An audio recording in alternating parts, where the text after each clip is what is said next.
There's this massive new deal shaking up the housing market. On the surface, it promises sellers all this choice and control, more than they've ever had before. But is it just too good to be true? Well, real estate expert Jason Oppenheim certainly thinks so. He's actually arguing that this is a deliberate move to, get this, weaponize secrecy.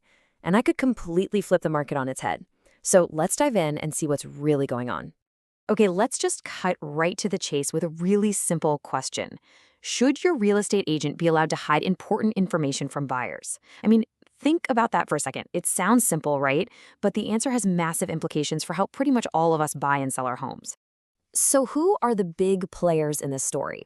Well, at the center of this whole storm are two real estate giants you've definitely heard of, Compass and Redfin.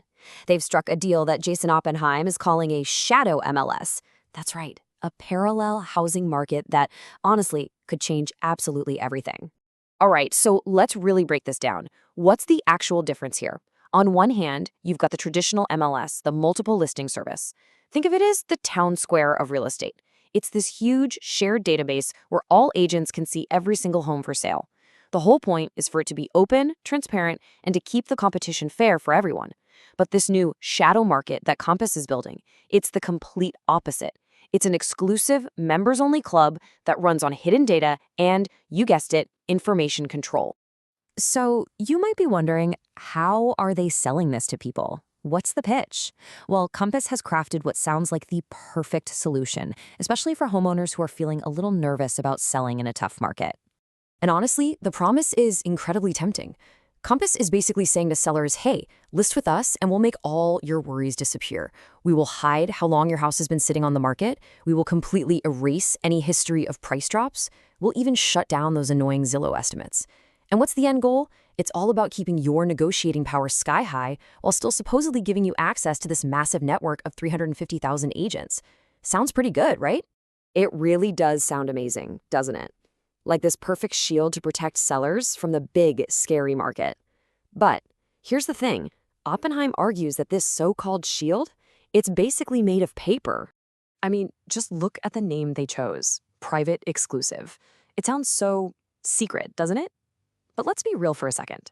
How private can a listing truly be when it's being blasted all over a huge public website like Redfin?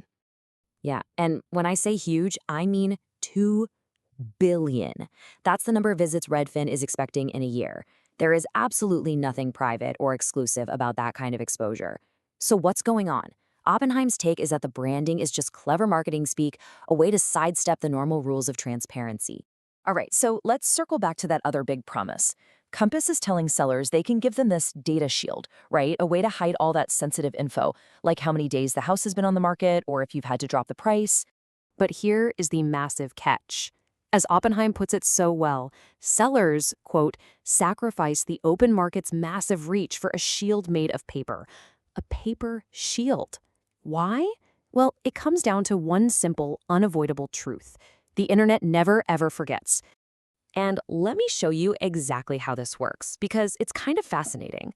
The very instant, the second, a private exclusive listing goes up on Redfin, automated bots from countless other websites, they're called web scrapers, are all over it.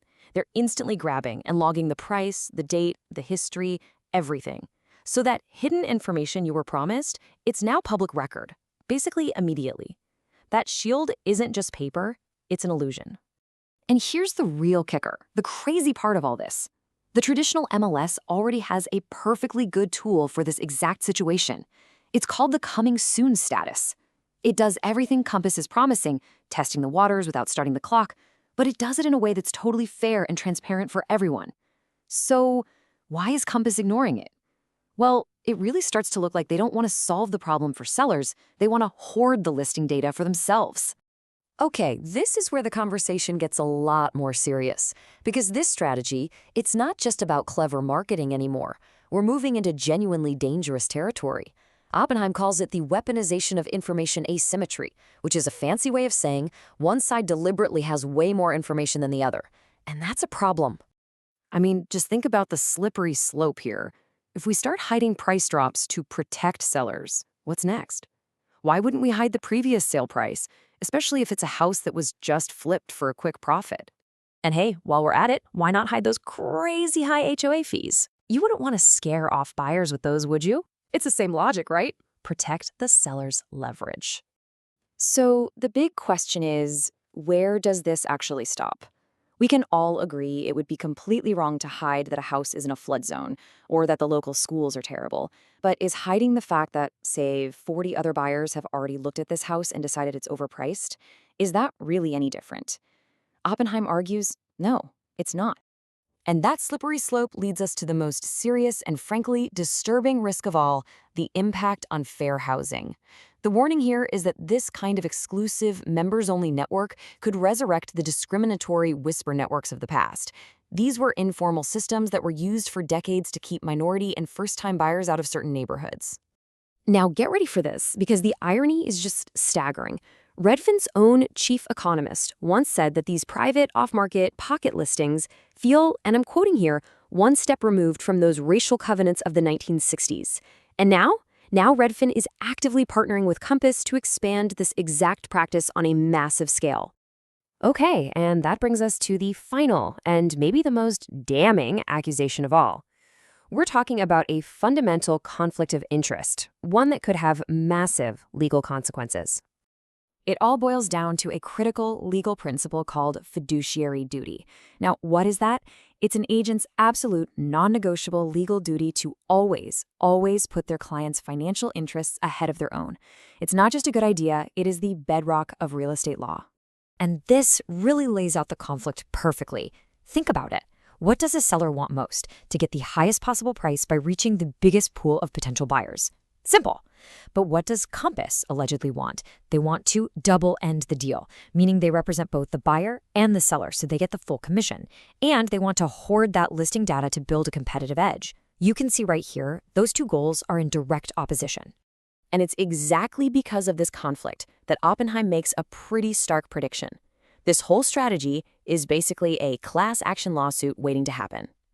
He's warning that when you train a giant workforce of agents to actively steer sellers away from the open competitive market, you are taking on a very, very serious legal risk. So, after all this, what's the real takeaway? I think Jason Oppenheim sums it up perfectly. He says it's time we stop calling it a private exclusive and start calling it exactly what it is: the death of a fair and transparent housing market.